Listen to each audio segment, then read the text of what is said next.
Hello बच्चों, welcome in PVC academy. आज की इस वीडियो के अंदर हम बात करेंगे class +2 chemistry chapter organic compound containing the nitrogen element. इस वीडियो के अंदर हम बात करेंगे केमिकल प्रॉपर्टीज ऑफ अमाइन। तो चलो शुरुआत करते हैं आज की इस वीडियो की।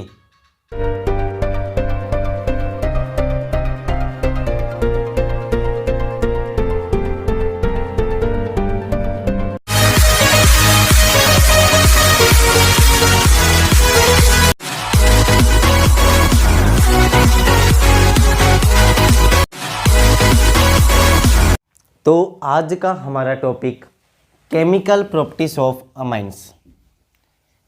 Chemical properties of amines. इसके अंदर सबसे पहले हम बात करेंगे अमाइंस के बेसिक कैरेक्टर के बारे में। सबसे पहले बेसिक कैरेक्टर को स्टडी करने से पहले बेसिक कंपाउंड उसको बोलेंगे जिनके पास इलेक्ट्रॉन रिच होंगी। मतलब कि इस कंपाउंड के अंदर नाइट्रोजन के पास एक लोन पेयर होगा, जिसको हम बोलेंगे इलेक्ट्रॉन रिच कंपाउंड। इस लोन पेयर के रीजन से अमाइंस कंपाउंड होंगे वो बेसिक कैरेक्टर शो करेंगे। अगर बेसिक कैरेक्टर की बात करें तो इसके बारे में हमने पढ़ा था अमोनोलाइसिस के अंदर।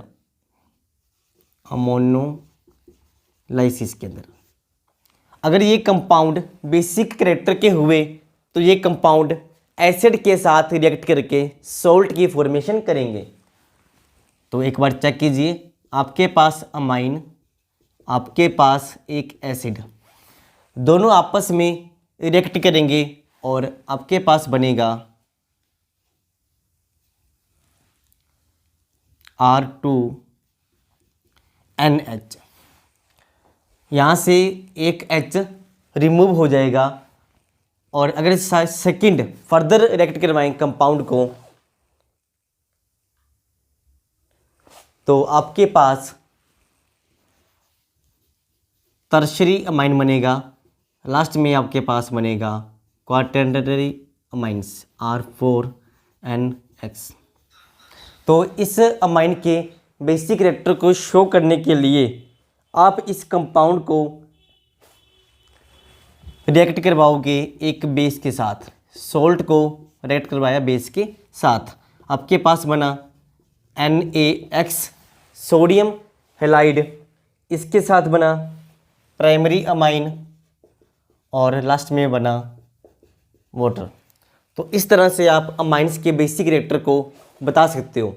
अगर हम अमाइंस के बेसिक कैरेक्टर के ऑर्डर की बात करें तो इसके अंदर जो ऑर्डर फॉलो होगा depend on the number of hydrogen. अगर हाइड्रोजन के हिसाब से देखें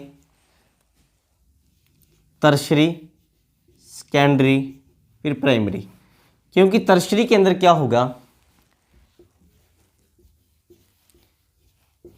प्लस आई इफेक्ट सबसे ज़्यादा होगा। अगर प्लस आई इफेक्ट को देखें, plus I effect is more in the tertiary amine. Due to this basic character of tertiary amine is more than the secondary and primary. लेकिन अगर हम बेसिक कैरेक्टर को कंपेयर करें तो प्लस आई इफेक्ट के अलावा इसके अंदर हाइड्रेशन इफेक्ट, ये अपनी बात की थी एक गैस फेज के अंदर। अगर हम बात करें लिक्विड या एक्वस के अंदर तो उसके अंदर हाइड्रेशन इफेक्ट भी होगा, साथ में स्टीरिक इफेक्ट भी काम करेगा। तो लिक्विड फॉर्म के अंदर इस कंपाउंड का जो ऑर्डर होगा वो सेकेंडरी, टर्शरी, प्राइमरी होगा। फिर सिंपल अमाइन अमोनिया। आपके पास सेकेंडरी कंपाउंड देखिए CH3CH2 का ट्वाइस NH। इस कंपाउंड का बेसिक कैरेक्टर सबसे ज़्यादा होगा। अगर हम बात करें मिथाइल अमाइन की, अभी हमने कंपेयर किया था इथाइल अमाइन को, तो जिसके अंदर सेकेंडरी अमाइन का बेसिक कैरेक्टर सबसे ज़्यादा था। अगर हम बात करें सिंपल अमाइन की, मिथाइल अमाइन, तो मिथाइल अमाइन के अंदर जो ऑर्डर होगा वो सेकेंडरी, प्राइमरी, फिर टर्शियरी होगा, लास्ट में होगा अमोनिया। अमोनिया इसके अंदर इस तरह के कंपाउंड का बेसिक कैरेक्टर सबसे ज़्यादा होगा। आप बेसिक कैरेक्टर को दो डिफरेंट स्टेट के अंदर कंपेयर करोगे, first gas, second liquid. Gas के अंदर जो ऑर्डर होगा वो टर्शियरी का सबसे ज़्यादा होगा due two plus side effect. अगर लिक्विड फेस के अंदर बात करें तो उसके अंदर सेकेंडरी का सबसे ज़्यादा होगा because formation of the hydrogen bonding and steric effect. तो इस तरह से आप बेसिक रिएक्टर के बारे में बता सकते हो। इसके आगे सेकंड केमिकल प्रॉपर्टीज की बात करें तो इसके अंदर आप क्या करोगे, असाइलेशन। आपके पास कंपाउंड होगा फिर से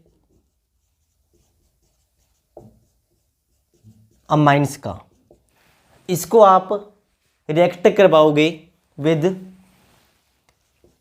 CH3COCl। तो कंपाउंड के अंदर क्या होगा, यहाँ से CH3COCl का Cl अमोनिया के H के साथ रिमूव हो जाएगा, तो आपके पास बनेगा CH3CH2NHCOCH3। यहाँ से H और यहाँ से Cl आपस में क्या होगी, रिमूव। इसको हम बोलेंगे एसाइलेशन। अगर आप इसी रिएक्शन को करवाओगे बेंजीन वाले कंपाउंड के साथ तो आपके पास बनेगा फिर से, यहाँ पे आएगा लास्ट में C6H5। इस रिएक्शन को आप बोलोगे बेंजोलाइजेशन। इसके आगे हम बात बोलें थर्ड केमिकल प्रॉपर्टीज की, कार्बाइल अमाइन रिएक्शन। इस रिएक्शन के अंदर फॉर्मेशन होगी कंपाउंड आइसोसाइनाइड की। आप अमाइंस को रिएक्ट करवाओगे क्लोरोफॉर्म के साथ KOH, आपके पास फॉर्मेशन होगी अल्काइल आइसोसाइनाइड। अल्काइल आइसोसाइनाइड साथ में KCl and water, KCl and water. इस रिएक्शन को आप करवाने के लिए हीट प्रोवाइड करोगे और रिएक्शन का नाम होगा कार्बाइल अमाइन रिएक्शन, जिसके अंदर फॉर्मेशन होगी आइसोसाइनाइड की। इसके आगे हम बात करेंगे reaction with nitrous acid. Nitrous acid, इसके अंदर आप ऐड करोगे HNO2 HCl, साथ में 0 डिग्री सेल्सियस टेम्परेचर होगा और इस रिएक्शन के अंदर फॉर्मेशन होगी NaNO2 RN2Cl, इसको आप बोलोगे डाइजोनियम सोल्ट। अगर इस डाइजोनियम सोल्ट को फर्दर रिएक्ट करवाओगे वाटर के साथ तो आपके पास ROH ग्रुप की फॉर्मेशन होगी, साथ में N2 लास्ट में बनेगा HCl। तो इस तरह से ये कंपाउंड NaNO2 HCl HNO2 के साथ रिएक्ट करके अल्कोहल कंपाउंड की फॉर्मेशन करेगा। इसके आगे अगर बात करें, अगर यहाँ पे R ग्रुप बेंजीन के साथ रिप्लेस कर दें तो इस कंपाउंड की जो फॉर्मेशन होगी उसको आप बोलोगे डाइजोनियम सोल्ट।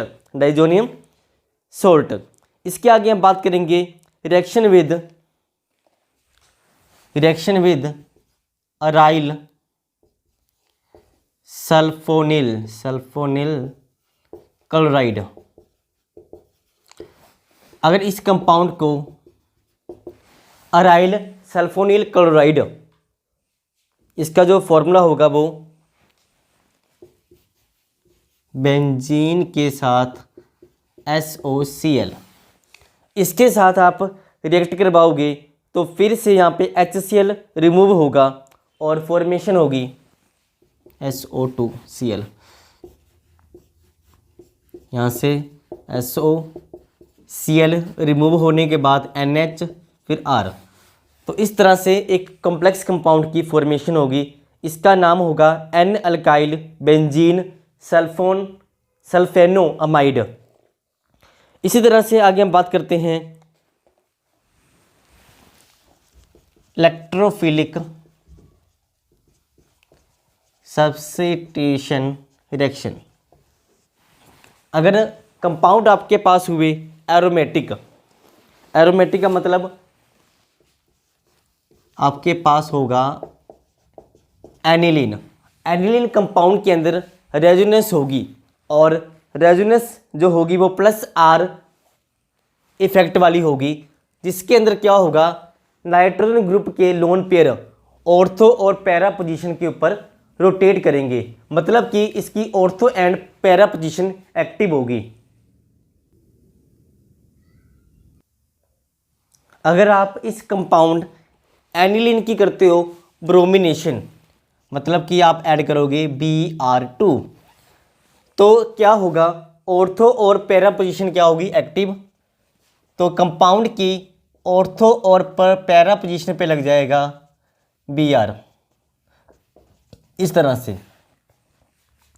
तो अगर आपने किसी एक पर्टिकुलर पोजीशन के ऊपर ब्रोमीन ग्रुप को लगाना हो, नहीं तो ऑर्थो पे नहीं तो पैरा पे लगाना हो, तो इसके लिए आप रिएक्शन को पहले करवाओगे एसिडिक एनहाइड्रेट के साथ, CH3CO2O। तो आपके पास कंपाउंड बनेगा HNCOCH3 और यहाँ पे बनेगा बेंजीन। अगर इस कंपाउंड को आप करवाते हो फर्दर Br2 के साथ in the presence of acidic acid, तो क्या होगा, इस रिएक्शन के अंदर जो Br ग्रुप होगा वो बेंजीन की पैरा पोजीशन पे लगेगा। सिर्फ पहले स्टेप के अंदर हमने एनिलीन को रिएक्ट करवाया एसिडिक एनहाइड्रेट के साथ, तो एक कॉम्प्लेक्स कंपाउंड बना, कॉम्प्लेक्स कंपाउंड। उसके बाद आपने डाला Br2 in the presence of the acidic acid, तो इसके अंदर जो ब्रोमीन ग्रुप था वो लगा पैरा पोजीशन पे। तो इसके बाद इस रिएक्शन को आप करवाओगे बेसिक नहीं तो एसिडिक मीडियम में, तो आपके पास NH2 साथ में Br मिलेगा, पोजीशन होगी पैरा पोजीशन। इसी तरह से अगर आप इस कंपाउंड को, कौन से कंपाउंड को, एनिलीन, इसकी करते हो आप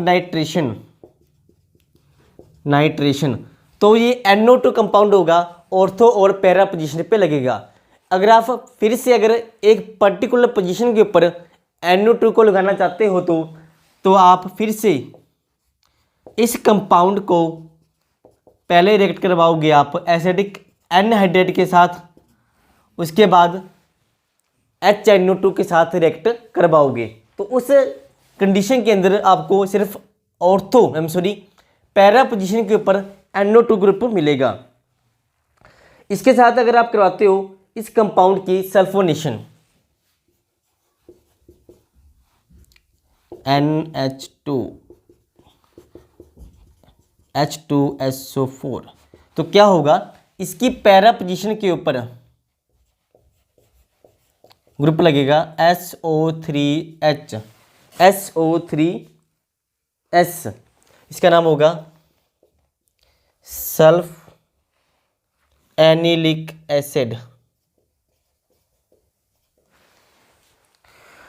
फर्दर ये कंपाउंड क्या करेगा, यहाँ से H+ आयंस रिमूव होगा और इस NH2 के पास चला जाएगा, यहाँ पे प्लस यहाँ पे माइनस का चार्ज आएगा। इस तरह से एक ज्यूपिटर आयन की फॉर्मेशन होगी, ज्यूपिटर आयन की फॉर्मेशन।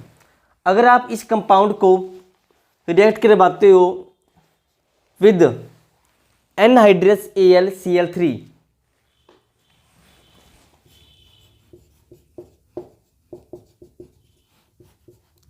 एनहाइड्रस AlCl3 साथ में CH3Cl, तो रिएक्शन नहीं होगी।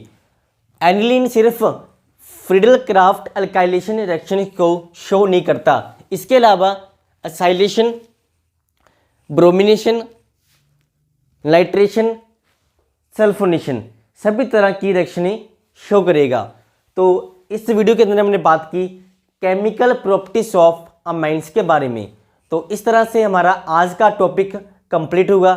वीडियो को पूरा देखने के लिए आप सभी का धन्यवाद।